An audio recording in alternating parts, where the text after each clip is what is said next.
Hey guys, Sean here. Welcome to the F1 Word and to a bit of a Sunday waffle, why not? So there's been a lot of talk about race postponements, cancellations over the last few weeks, and to be honest, that's pretty much all we've been hearing from the world of Formula 1, or at least it's felt that way anyway. I'm sure some of you are the same. And in all of those news reports, one number keeps cropping up, and that is the number 8.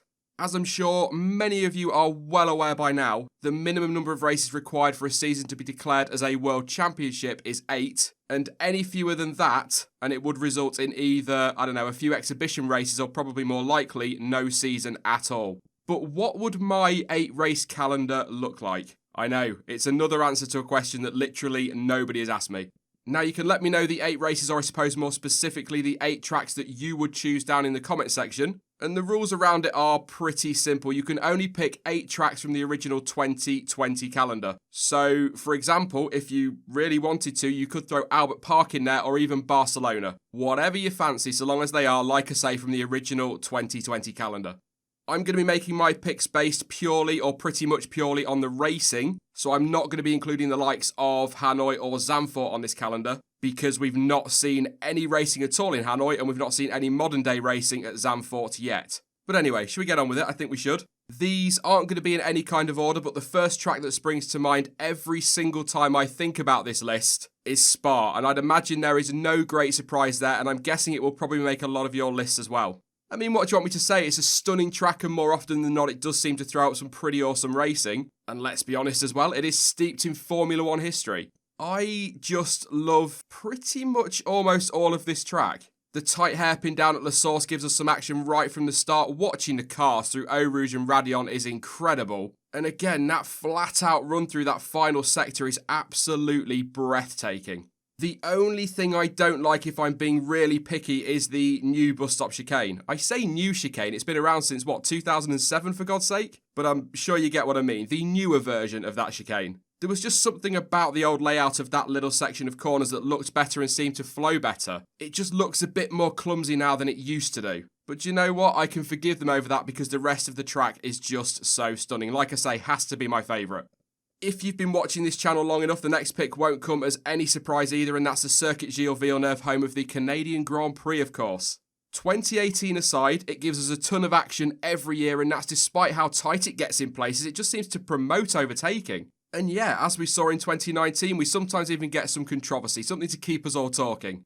I feel it would be wrong of me to talk about the Canadian Grand Prix and not mention the Wall of Champions, probably one of the most famous walls at a racetrack in the world. And it is definitely one of the trickier parts of the track. If you get that entry wrong, come offline or have a wobble, you're probably going straight into that wall, as Michael Schumacher, Damon Hill and Jacques Villeneuve all proved in 1999, hence the name Wall of Champions. And don't forget, last year Kevin Magnussen had a pretty big smash there, didn't he, after whacking the wall during qualifying? But overall, it is a great track, great action, and by all accounts, I've never been, I'd love to, but by all accounts, it's got a great atmosphere too. Definitely one of those races I look forward to every single year.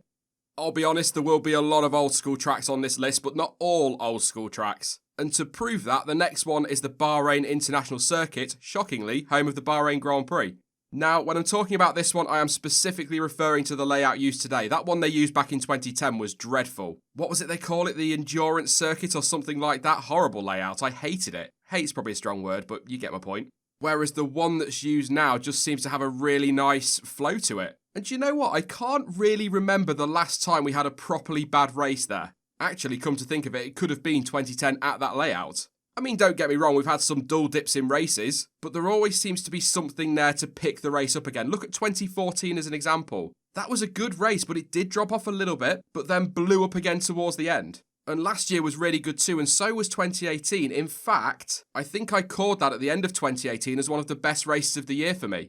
I suppose the only downside, if I have to pick one from a racing perspective, is that a lot of the overtaking is reliant on that DRS zone down the long main straight. That's kind of the way Formula 1 is at the moment everywhere, isn't it? But you know, some overtaking with the DRS zone is better than no overtaking at all.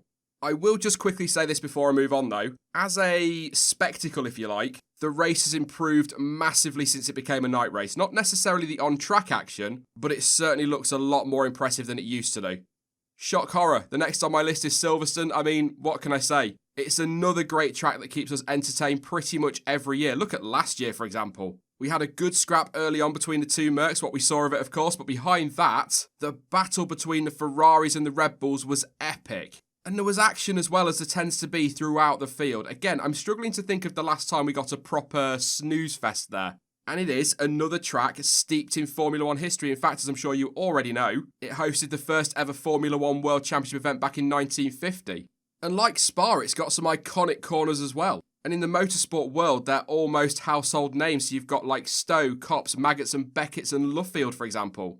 Do you know, I don't think I've ever said what I'm about to say before. I don't think I've ever had this conversation with anybody either. But I am a big fan of the modern day layout. And yeah, I think I do prefer most of it to the old layout. The only corner I really miss is Bridge. I was a massive fan of that, and it was just incredible to see the drivers taking that flat out. And weirdly, my go-to memory for that corner is always Mika Hakkinen spinning there in 1998 in the wet, of course, a very wet race. I have no idea why that's the first thing I think of with Bridge Corner, but it is, so there we go. Anyway, I'm not going to bang on about Silverstone too much, I do it enough, but long story short, I bloody love it, and there is no way I could put together a calendar without it.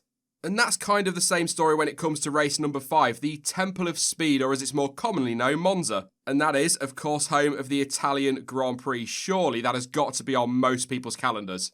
There's just so much I love about it. All right, yeah, it's not got the same character it used to have. For example, you look at the Parabolica with that huge tarmac runoff, it's just not the same. Oh God, here goes Grandad again, but it's true. If the back end gets away from you at that corner now, there is plenty of runoff to recover. Whereas in the good old days, they'd have been in the gravel trap and out of the race. The challenge just isn't the same. Then again, try saying that to Alex Peroni, he'd probably slap you right across the face given his horror crash last year if you said that to him. But then that was because of a stupid sausage curb launching cars into the air. Let's not get back into that argument though. But yeah, Monza, cracking track, it always seems to deliver, and that atmosphere, wow, look at that podium last year. It was insane, and getting to that race is definitely on my bucket list, as are most of these to be fair. And if you're wondering, why not? My favourite part of the track is without doubt that run through the Ascari chicane, and then, although it's not the same as it used to be, that run through Parabolica as well. And my favourite memory with undoubtedly a huge amount of bias is Michael Schumacher's win there in 1996. His first win at Monza, of course, and Ferrari's first win there since Gerhard Berger in 1988. We're getting there, and next up, I've got to pick Suzuka. But I'm going to say this right from the start. No, it doesn't always throw up incredible racing. Sometimes we do get some poor showings when it comes to the on-track action. But when it delivers, my God, does it deliver. And yeah, maybe there is a bit of historical bias, there's that word again with this one, because my immediate thought was the race in 2005 where of course Kimi Räikkönen drove superbly to go from 17th on the grid and win the race by passing Fisichella on the last lap. We've also seen some epic title deciders as well down the years, and yeah, we've had some really good races in recent times too. Take 2018 for example. Perhaps some of this is just down to the track layout as well. The cars look incredible as they snake up that hill, don't they? The Kobayashi hairpin, as it should be known, is great for overtaking. The fantastic spoon curve, the phenomenal 130R, and yeah, even that clumsy last chicane. I just adore the track, and so I can forgive the odd disappointing race because it's still great to watch those cars race around the track. And I think we do tend to see more good races than bad races at Suzuka. But it is on my list, and I would probably argue as well that it should be a contender to be the last race of the season. However, race 7 might just pip it to that slot, and that is, let's see if I get this right first time, the Autódromo Jose Carlos Pache, or as it is more commonly referred to, thank God, Interlagos. So, long story short, it's a proper old school track, and if you want a circuit that will pretty much guarantee you great racing, Interlagos will deliver. And if you throw into that mix as well the unpredictable weather, you've got the perfect ingredients for some action and some drama. And I think that's why it would probably have to end my 8-race season. If I were to pick a favourite part of the track, I would probably go with Magulio, or Turn 12 if you prefer, and the Senna S at turns 1 and 2 as well. I love that little section. So really, that run from Turn 12 all the way along that sweeping straight banana thing, and then through the Senna S as well. It's just a great sequence, but even the twisty infield section is really cool too. I've not really got much else to say on this one, really. I think I've said enough about my love of Interlagos over the last 3 years. But just one final thing though. Wouldn't it be great if every single title decider for every single F1 season was as action-packed, dramatic and as tense as a 2012 decider? Wow, what a race.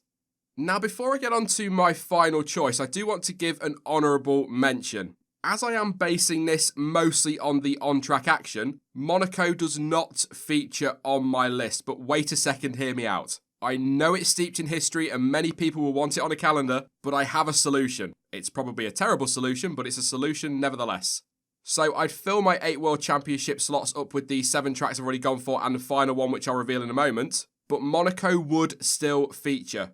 This is something I've mentioned before in live streams and videos, but I would make the Monaco Grand Prix a standalone non-World Championship event. I'd make a huge fuss about it, extend it to 100 laps, and really make it the jewel in F1's crown. Alright, I know there are some logistical issues around getting that kind of thing running. You know, are the teams really going to want to race if there's nothing on the line? But let me dream for a minute. It's already part of the Triple Crown, so why not make it a massive event like the Indy 500, for example, but not run it for World Championship points? That way it still features as part of Formula 1, just not as a World Championship event, and so if it is a bit of a dull procession, it doesn't really matter in the grand scheme of things. It's also still a great way to keep business pumping in Formula 1, the sponsors are still going to go for the weekend, and you might even be able to mix it up with some different formats and get some extra support races there. I think it's a good idea, but then, what do I know? It's just a thought, let me know what you think. Anyway, maybe I'll outline my genius plans for that one in more detail at a later date, probably not. But on to my final 8 race calendar pick, and this one might surprise a few. I've actually gone with the Circuit of the Americas, or COTA as I'll be calling it for the rest of this video, it's just easier. Now, hands up straight away, when the track was first unveiled, I wasn't a fan. I genuinely worried that by taking inspiration, if you like, from classic corners, it wouldn't have a good flow to it and the racing might suffer as a result. However, I was way off with that one, and it has become a race that I really do look forward to every single year. Turn 1 has become a bit iconic now. I love that steep incline. Actually, watching cars through that entire first section is something special, and its version of Turkey's Turn 8 is a great corner too. Like most of the other races on this list as well, it also seems to give us some really good racing, and it did so right from the get-go in 2012, when we had Lewis Hamilton and Sebastian Vettel go toe-to-toe for the win. And that scrap between Hamilton, Verstappen and Raikkonen for the win back in 2018 was awesome. And I'm never going to forget, call me soft, the emotion behind Kimi Raikkonen taking that win. So yeah, COTA for me just has to be on the list. And I know there are some awesome tracks out there. You've got like Baku, for example, that will feature on many people's lists, and maybe even the Red Bull Ring. They also deserve honourable mentions, but for me personally, COTA would just edge it. But what do you guys think? Which races would have to be on your 8 race calendar? You can, as always, let me know your thoughts down in the comment section. It's just a bit of fun, so try not to take it too seriously, but it'll be interesting to see what 8 races you pick. Now, I will be back soon with more content as ever, but in the meantime, don't forget that you can of course follow me over on social media and on Twitch if you're interested, and all of the links you need for that are in the description down below. But as ever, thank you for watching, and I'll catch you again in the next one. Bye-bye.